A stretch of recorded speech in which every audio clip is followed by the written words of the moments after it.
The signal came at 3:17 Earth Standard Time, buried in static from an uninhabited star system 200 light-years away. No one should have been listening, but Mara James was. The young linguist had been working the midnight shift at the abandoned SETI Relay Node 47 more as a punishment than assignment. Most believed humanity had already scoured the stars and found nothing. Waste of funding, waste of life. But Mira never stopped believing something was out there. The signal was short, 12 seconds, not repeating, not random. Her console bled red as the audio cracked through. A pattern. Not a language she knew, but it felt like one. It felt human. She ran the data 3 times, then a 4th. No natural cause, no military frequency, no glitch, just a message. And the pattern, 4 short bursts, too long, one rising crescendo, matched an old Earth distress format, Morse analog, but layered with harmonics far beyond human vocal range, like music and math had been fused by a mind trying to bridge time. She reported it. No one cared, until the next night, when it happened again, this time clearer. This time, it said her name, Mira. She stopped breathing. The AI monitor flagged her vitals, but she didn't care. She checked the logs. None of her system credentials were attached to the transmission. No known probe could send that kind of high-fidelity quantum pulse so precisely across that distance. And then, one word followed it. Remember. Within hours, a Black Ops team landed. They took her notes, her backups, her equipment. A cold man in a black coat and milky white prosthetic eyes told her it was classified under Protocol Winterglass. She wasn't supposed to know that name. That protocol meant first contact, but not the first kind people expected. It meant humanity had been contacted before, and someone was trying to make them remember. Mira went dark. She went off-grid, using old hacker routes her brother had taught her before he died in the Andros rebellions. She rebuilt the signal trace from memory, jumped ship on a decommissioned freighter, and headed for the origin point. She wasn't alone. A rogue archaeologist named Riven tracked her down, said he'd been chasing echoes of similar signals for decades, all from dead systems, all with one message: you were not alone. You never were. As they closed in on the Systeman ancient red dwarf with a shattered planet ringed by artificial debris, they began picking up gravity anomalies. Then came the power drain. Systems failed. Lights died. Engines sputtered. Something wasn't letting them leave. The ship was caught in a net of invisible force. Lines, gravitational harmonics, weaving a lattice that responded to thought, not motion. Mira touched a control. Nothing. But when she whispered a question, "Who are you?" the ship moved. Riven stared at her like she'd gone mad. She stared at the stars like they had just blinked. Then a chamber opened in the center of the ringed debris field. A tunnel of light, pulsing faintly in rhythm to a heartbeat she didn't know was hers. The voice returned. No words now, just presence, emotion, sorrow. A flood of images poured into her mind, vast cities of impossible architecture, giant monoliths with human-like carvings, stars seen through golden temples. Mira fell to the floor. She saw them humans, but not human. Taller, older, wrapped in strange exobone armor, speaking not through words, but shared memory. They had fled something. No, they had locked something away. Then came the worst vision: Earth, not as it is, as it was, with those beings walking among early humans, showing them stars, maps, tools, teaching them, guiding them, loving them, dying for them, sacrificing everything so that humanity might survive the thing they could not. The lost civilization hadn't died. It had hidden, left behind warnings, left behind Mira. Riven spoke, but she couldn't hear him. The chamber was opening in real time. Something was waiting. A massive structure, shaped like a broken cathedral, drifted forward. It shimmered with unreadable glyphs that burned in her vision. As they approached, a final whisper passed through the cabin. He remembers now. He is coming. Riven's face turned white. We have to go, now. But the engines wouldn't respond. The ship turned on its own, aligning with the cathedral. And then, the doorway opened and inside was a body. Not fossilized, not decayed, suspended. It looked just like her, except older. And then her own voice echoed through the chamber, speaking words she hadn't yet learned to say. This is where it begins. This is where we lost time.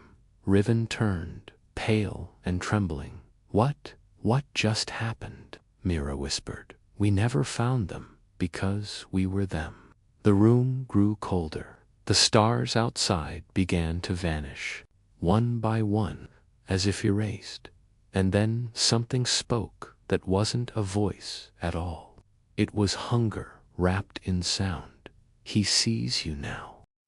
Riven slammed the emergency override, but the controls dissolved in his hands, literally unraveled into dust and floated away like ash caught in a cold wind. Mara stared at the older version of herself, suspended inside the cathedral, her eyes locked onto that face. Same scar under the jaw, same mole on the left brow, but the expression was different, hollow, as if she had seen something so vast and terrible it had burned away everything human. The voice of hunger returned, not words, but impressions, like an ancient hunger waking from a million-year sleep. Mara tried to move, but her limbs wouldn't obey. The air itself thickened like syrup, and the edges of her vision bent inward, curling like the pages of a burning book. Then she was somewhere else, not on the ship, not even inside her body. She stood in a vast obsidian city under a pale violet sun. The sky shimmered like liquid glass. Monuments of forgotten science rose high into the atmosphere, whispering with static and thunder. Creatures that walked like men but shimmered like ghosts passed her without seeing her. In the center of it all was a great pit, filled with light and screaming. A hand touched her shoulder. She turned, and there he was, the first voice, the one behind the signals, tall, human-shaped, but made of layered metal, bone, and memory. His face was fragmented, as if time couldn't decide how old he truly was. You called us, he said.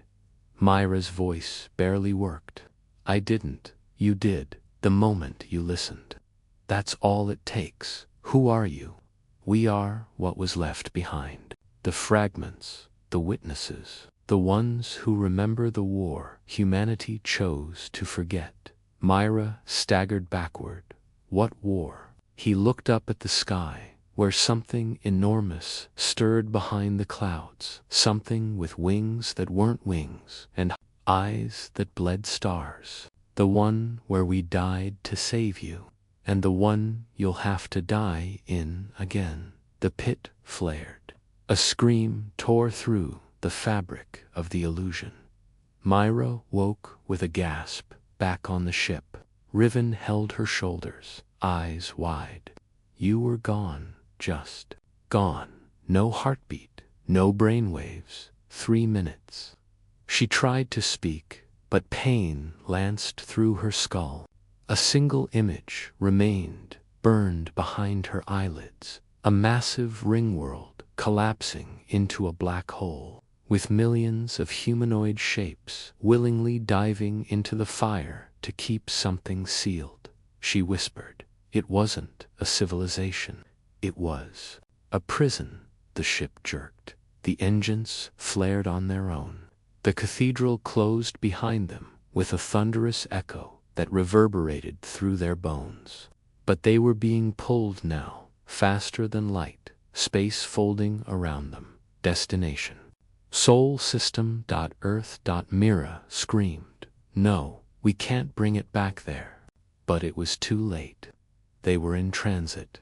The AI flickered online again, but it spoke with a new voice, hers. Older, weathered. "I tried to stop you. I really did." Riven blinked. "That's you speaking." "I know," Mara whispered. "And I don't think I succeed." Their ship dropped from warp just outside the Oort cloud. Alarms screamed. Earth's defense grid had gone offline. Entire satellite constellations were falling from orbit. Mara pulled the latest relay logs. Earth was being hit with the same signal she first received. It was global now. Every device, every network, every human brain wired into the all of them hearing the same message. "He remembers." Inside the ship, the lights began flickering. The image of Mira's older self returned to the central monitor, blood on her face, a wound across her chest. "You need to kill me before the loop completes," she said. Riven stepped back. "What loop?" She looked right at him. "You've done this before, hundreds of times. You always fail. I always become the bridge, and he always walks through me." The ship shuddered. Somewhere, something ancient screamed in triumph. Then came the flash. Another jump. The stars outside turned into burning letters in a language that defied reality. Then everything went black. Mara awoke in a chamber not made of matter, a void where thought shaped walls. And there she saw it, him, not a creature, not a god. Something worse, a mistake from before time. It had worn civilizations like skin, used memories like keys, and now it wore her. "You built us to forget," it said, "but I built you to remember." Her body screamed, her mind fractured, and through the pain she saw the first city, Earth, 50,000 years ago. The lost civilization, human, exiled from the stars, because they had done the unthinkable. They had wounded this thing, and to keep it contained, they had buried their own minds beneath. Reincarnation cycles and evolutionary regression, until someone listened, until Mara and she had broken the lock. Her own voice, now twisted, echoed through all frequencies. "The bridge has opened. He walks again." The vision shattered. She fell to her knees, blood from her nose. Riven grabbed her. "We're still on the ship. Earth's 2 minutes out." Tears in her eyes. "I broke time." The AI's voice returned, no longer hers. Loop breach. Infiltration complete. He seized the mirror. Then Mara looked into the VIEWPORT and saw another Earth, not their Earth, an older one, dead, charred, identical, and behind it, a fleet of ships shaped like bones, coming to finish what he started. The ship shook violently as gravitational alarms screamed through the hull. Space itself was folding and unfolding in flickers, like a dying strobe. Mara and Riven clung to the bulkhead as the main display split into 2 parallel streams. One showed their Earth, vibrant but defenseless. The other showed the other Earth, scorched, hollowed out, and cracked down its equator like a shattered egg. The AI stuttered. "Probability echo," at 91.2% collapse threshold. Entropy recursion beginning. Timeline convergence in progress. Riven's voice cracked. There are two Earths. How the hell are there two Earths? Mira stared, her face pale and unreadable. They're not different Earths. They're the same one, just from different loops, different endings. He blinked. You mean we're seeing the future? No, she said quietly. We're seeing the previous futures, the ones where we failed. She touched the screen, her fingers trembled. The lost civilization. It wasn't before us. It was us. Versions of us, from broken timelines. Every time we tried to stop him, we burned ourselves out and started again, each loop ending with one survivor, one signal, one desperate attempt to warn the next version. Riven looked at her. You mean you? Mira nodded. I've been her. I am her. The suspended version of herself, older, broken, scarred, had been the messenger in this loop. But it hadn't worked. Again, the ship trembled. Systems began shutting down. The AI, now glitching, repeated one final phrase in a choral loop. One must remember. One must forget. One must open. One must seal. Riven's face twisted in panic. He's coming through. We brought him too close to Earth. Mira turned sharply. We didn't. He was always there. Pieces of him, buried, forgotten.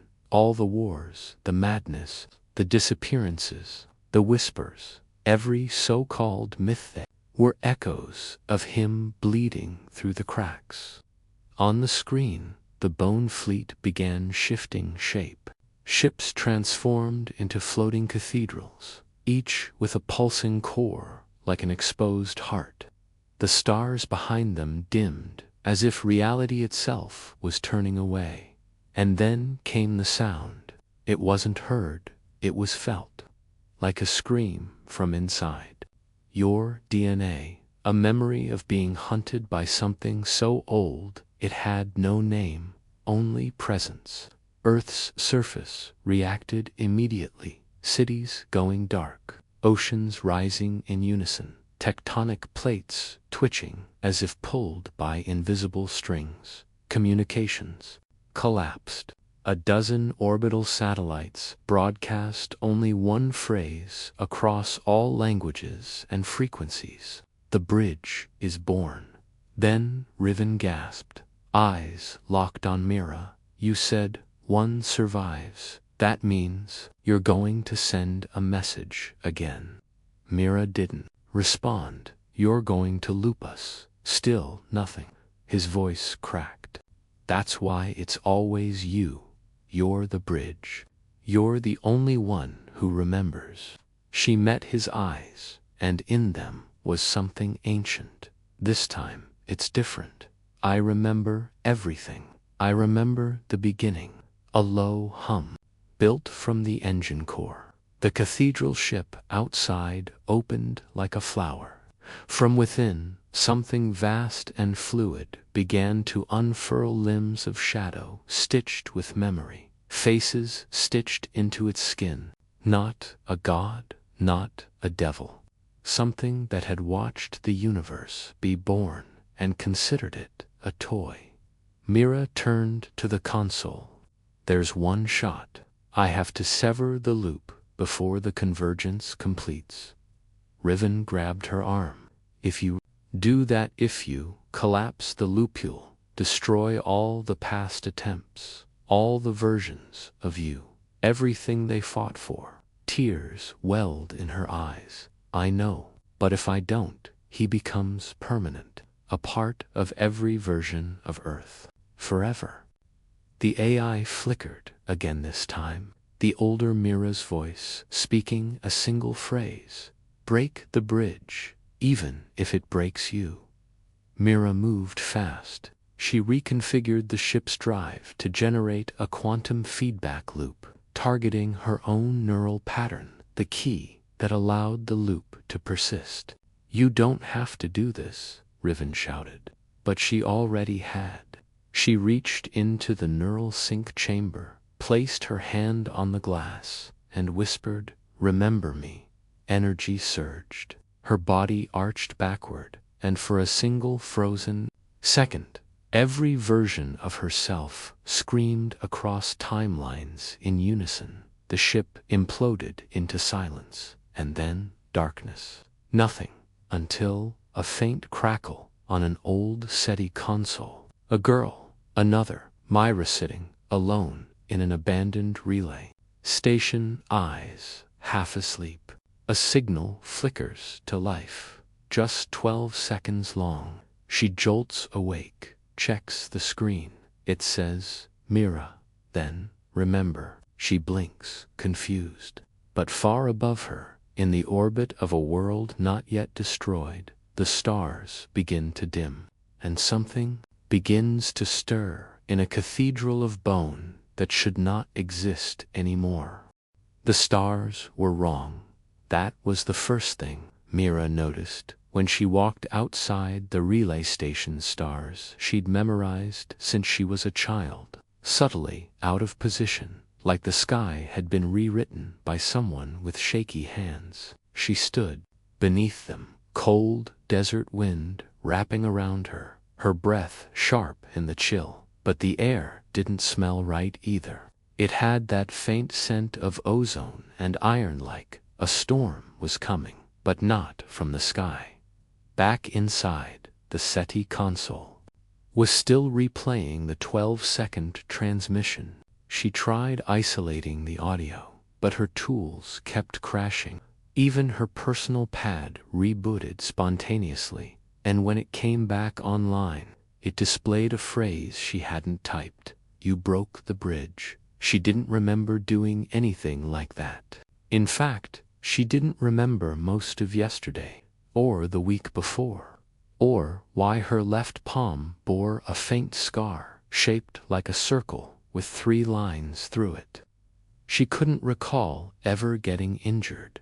She began digging back-channel networks, dead forums, dark mesh archives. No trace of the signal's origin, but there were echoes. Posts written in fragmented language, referencing cycles, the Watcher, and something called the Bone Bloom. They always ended the same way. "If you see her, don't let her speak." Then she found the file. A corrupted archive tagged witness_loop_47. It required biometric verification. She tested it, just in case. It unlocked immediately. The footage was grainy, unstable, a ship in space, 2 people, herself and a man she didn't recognize, arguing, panicked. The feed skipped, then showed a dying Earth, a bone fleet, then her own face, older, bloodied, whispering to the screen, "Break the bridge, even if it breaks you." She staggered away from the console. Her head throbbed, her vision blurred. A sudden rush of images, another life, another her poured in, unstoppable. She remembered the cathedral, the pit, the creature, and Riven. She fell to her knees as her past self's memories returned, crashing against her mind like tidal waves. She had broken the bridge, collapsed the loop, ended the recursion that had kept the dark thing caged. But something had survived anyway. Outside, the wind stopped. Dead silence. Then came a knock, not on the station's door. From inside the station, Mira froze. The knock came again. She turned slowly, heart hammering. A maintenance locker, sealed. She hadn't touched it in months. Slowly, she stepped toward it, opened it, nothing. Then a hand grabbed her ankle from beneath the floor grating. She screamed, ripped free, and stumbled back. The floor panel flipped open, and Riven climbed out, gasping for air. He looked different. His eyes were older, burned. "Riven." He stared at her. "You remember?" She nodded slowly, her voice cracking. the cathedral, the bridge, all of it. He pulled something from his coda device that shimmered like liquefied glass, pulsing faintly. I couldn't stop it, but I found a fragment, part of him. I locked it in this leapt, it's bleeding through. Mira took the device. It was warm, alive, and whispering. Let me out, Mira. One more loop. She nearly dropped it. We stopped the loops. I broke them. You broke the loop, Riven said quietly. But he is the loop. He's what was looping us. We weren't repeating time. We were feeding him memories. That's what he needed. That's what kept him evolving. Every time we tried to remember, we made him stronger. The device pulsed. Again, faster, louder. You can't forget me now. I am your shadow. The stars outside flickered, some going dark, some rearranging themselves into symbols. The air crackled. The station's walls groaned like they were under pressure. Riven looked at her, desperation in his voice. We have to seal it.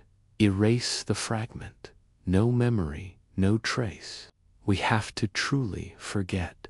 But if we do that, she whispered, we'll lose everything. Every warning, every version of us, every sacrifice. Riven nodded. Exactly. A pause. Then Mira slowly walked to the console. She loaded the archive. She looked at her own face, bloodied, terrified, determined. She hovered over the delete command. The device in her hand screamed silently. If you forget me, you forget yourself. Riven whispered behind her. Do it. She hesitated. Her finger trembled. Then, from the console speaker, her own voice echoed one last time. He sees the mirror. The device shattered in her hand. Black ichor bled out of it, rising like smoke, forming a shape familiar and monstrous. Not him, just a piece of him.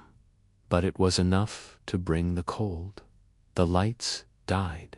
The air turned sour. Time stuttered. The station shook. And just before the shape reached her, just before her skin began to flake away into memory, Mira slammed her hand onto the final failsafe. System wipe initiated. She whispered, forget me. And everything went white. Somewhere deep in an old backup server on Luna, a dormant file flickered on. A young technician frowned at his screen. Huh, that's weird. He clicked the file. It played a voice, just 12 seconds long. It said, Mira, remember. And in the cold dark, something smiled. The Luna technician's name was Callan, a junior systems auditor buried beneath piles of backup logs, working the graveyard shift no one wanted. He wasn't even supposed to notice the file, Mira_loop_root.exe, but it kept auto-restoring itself, no matter how many times he quarantined it. Out of curiosity, he played it again. 12 seconds. A voice. A name. Myra. Remember. Chills prickled his spine. He looked over his shoulder, suddenly certain someone else was in the room. But the lab was empty, sterile, silent. Still, something in his gut told him he wasn't supposed to hear that. The voice was human, yes, but it carried a weight, a sorrow so ancient it felt like gravity. He tried deleting it again. The moment he did, his terminal crashed, rebooting. When the screen flickered back to life, it displayed a grainy image. A face. Myra's face. Not the one from Earth's university records or Lunabase's personnel files. This Myra was older, tired, wearing what looked like a flight suit, stained with blood and ashdot, and she was looking directly at him. Who are you?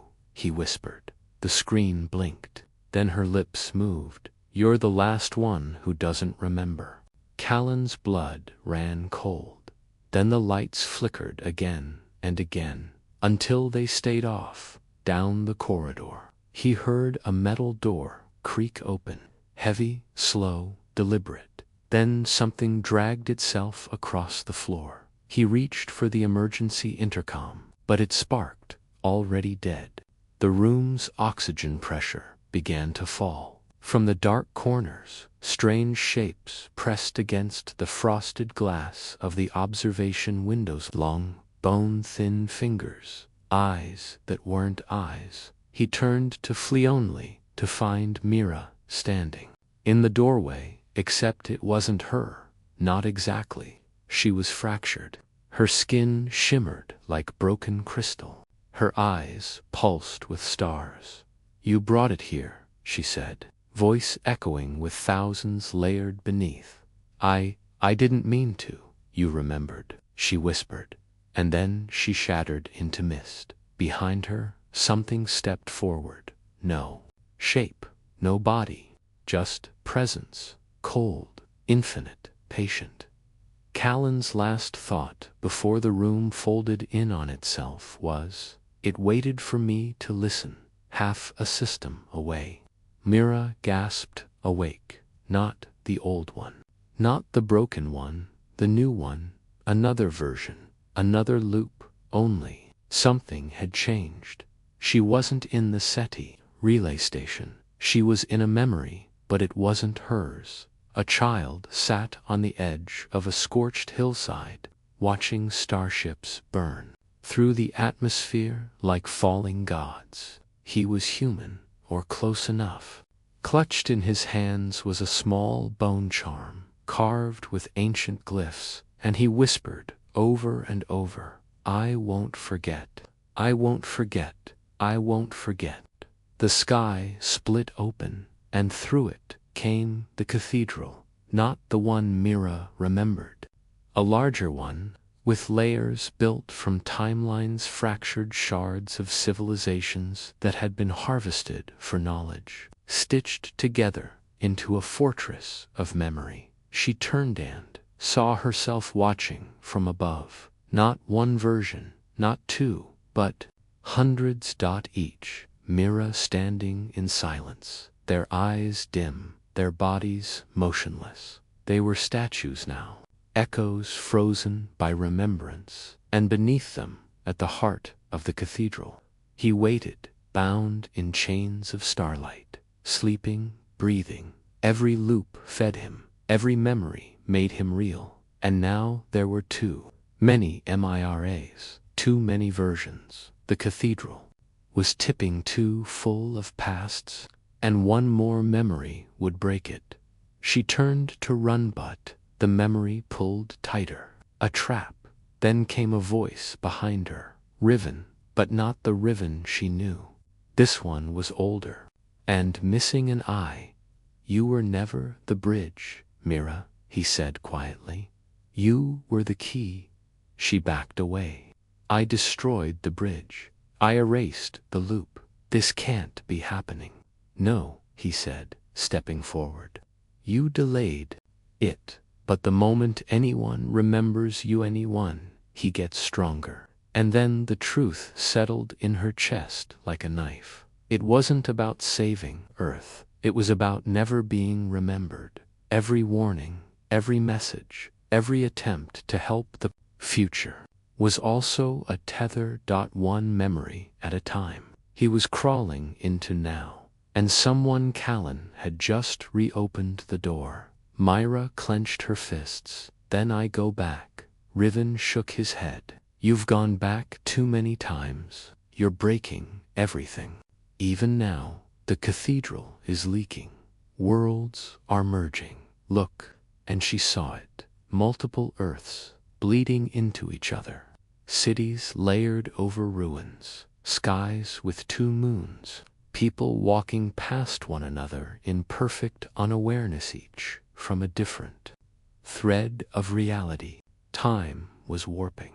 Histories blending. And in the center of it all, the thing she'd tried to forget. No longer sleeping, he opened his eyes. Galaxies screamed, and Mara did the only thing she had left. She ran into the heart of the cathedral. The core dot, where every version of herself stood frozen, one by one. She reached out and erased them. Not killed, not saved, forgotten. Each touch collapsed. A version. Their echoes screamed. Her own memories began to fray. Her name began to vanish from the stars. And then she reached the last version, her current self, staring at herself, tears in her eyes, and she whispered, "Forgive me," then touched her own chest, and darkness took her.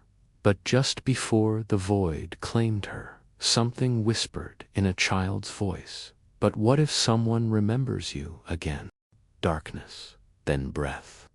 Mira opened her eyes beneath a sky that wasn't Earth's.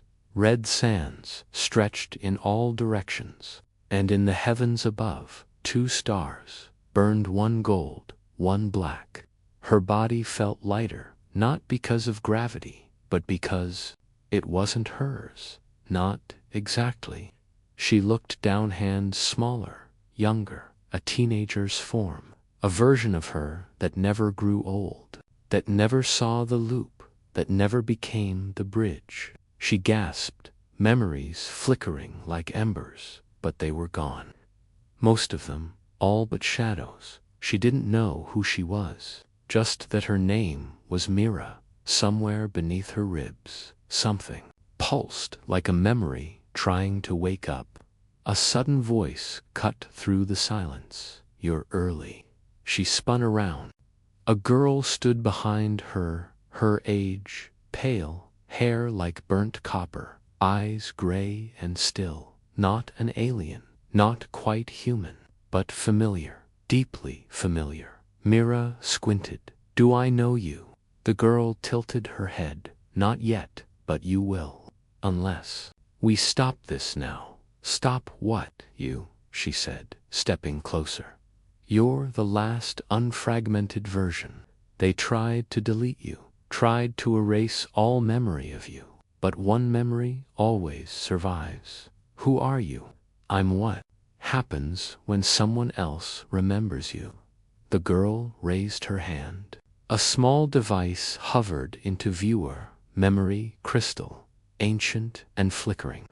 Images passed through it, hundreds of Miras, collapsing cathedrals, cities made of bones. Voices whispered across dimensions. Myra took a step back. "Why are you showing me this?" "Because it's happening again.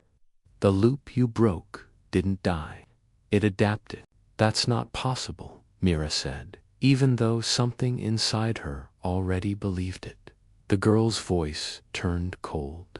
"Every act of resistance, every attempt to seal him away becomes fuel for the next form. You tried to delete yourself from memory.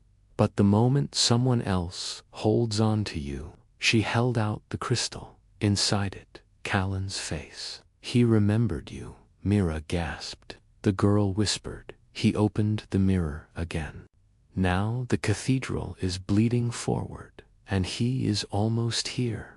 Mira clenched her fists. "Then we erase it, the whole thing. Burn the mirror, kill every echo." The girl looked almost sad. "You don't get it. You are the mirror now, the last one left, the last unbroken fragment."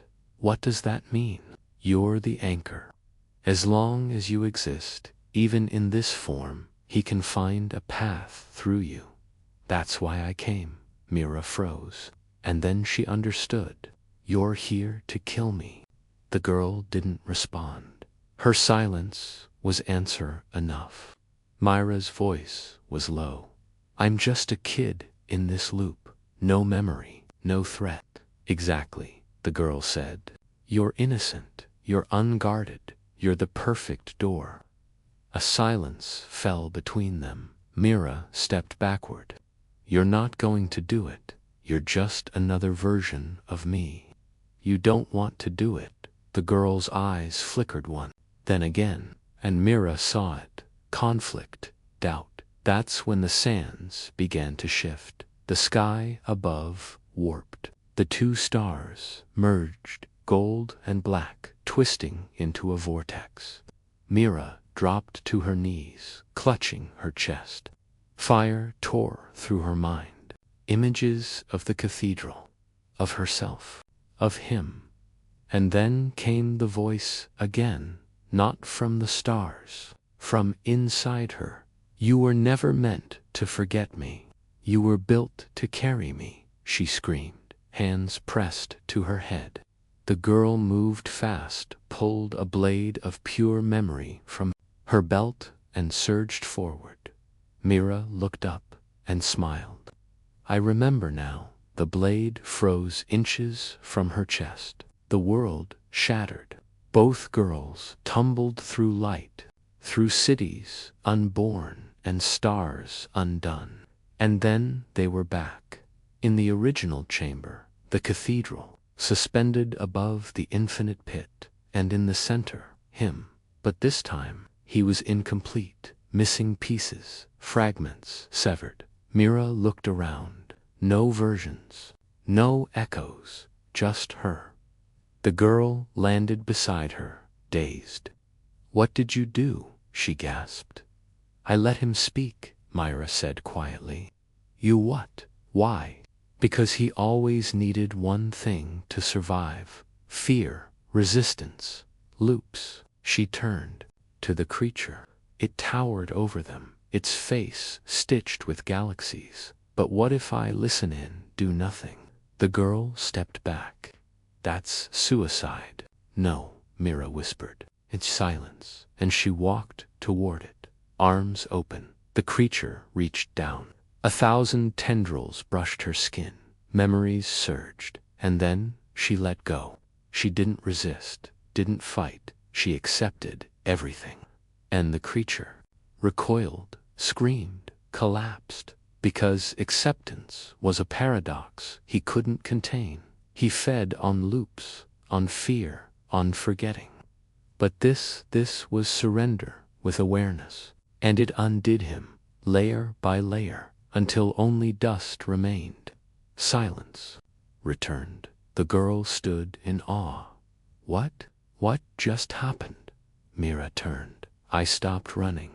Behind them, the cathedral crumbled. The stars realigned. Time, fractured and bent, snapped back into place. And then Mira whispered, "But what if someone listens again?" And from the stars above, one last whisper fell. "Then we begin again." The silence that followed was not peace, it was pressure. A void pressing against the seams of reality. Like the universe itself was holding its breath. Mira stood in the ruins of the cathedral. No echoes, no versions, just her and the girl her. Final fragment watching from the edge, stunned, uncertain, maybe even afraid. The stars around them were stable now. Not flickering, not bleeding, but there was something different. The light was flat, as if a film had been laid across the sky. A delay, like the universe was buffering. "You stopped him," the girl finally said. Mira shook her head. "No, I refused to feed him. He couldn't survive what he couldn't loop. But he's gone." "No," Mira stepped forward, barefoot on glass-like stone. "He's asleep, or watching, or waiting, or maybe rebuilding." The girl lowered her blade. "Then why are we still here?" Mira hesitated. "Because someone else still remembers." The girl's expression twisted. "Callan?" Mira nodded slowly. "He didn't die, not completely. I felt it in the silence." His mind snapped when the loop broke, but fragments of his memory survived, scattered in quantum echoes, dreams, whispers. Someone will hear him. Someone always does. A gust of wind swept through the hollow space.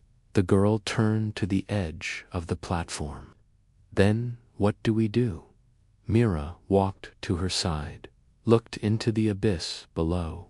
Not fire, not stars, just possibility, infinite, terrifying possibility. We become the opposite of him, she said. We become quiet. We become memory that doesn't seek, that doesn't spread. We seal ourselves in a way he can't follow. The girl stared at her. You mean erase? Everything again. Myra's jaw clenched. Not erase, contain. How? She pointed to the air dot. There, suspended in a field of static, floated the last loop crystal part of the original sequence. Still intact, still dangerous, but still malleable.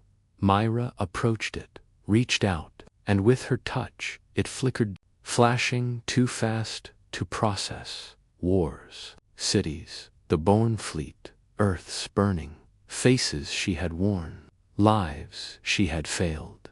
She inhaled and rewrote it. Not a warning, not a scream, a story so old, so fragmented, so strange no one would ever take it as truth. Just legend, just a dream, fiction, one no one would fear, one no one would chase, because fear had been the bait all along.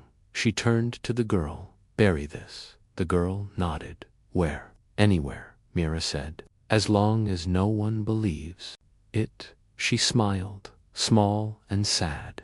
That's how you keep a god asleep. The girl took the crystal and walked into the void. The cathedral faded behind her. The stars realigned, and Mira. She turned her back on everything and stepped into the core of what remained, where time no longer moved, where memory couldn't follow.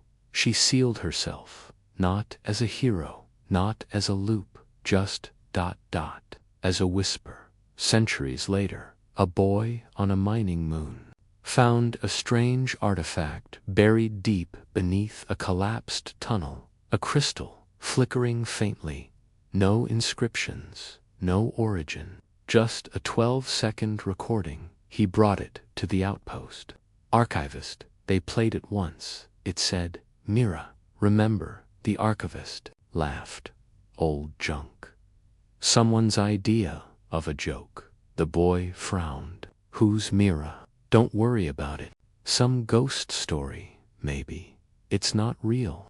They tossed it in a drawer, forgot about it, almost. But that night, the boy dreamed of stars that bled, and a voice that was his and not his, whispering from behind mirrors that didn't reflect, and far away in the place where memory ends and silence begins. Something blinked once, just once, then went still again. For now,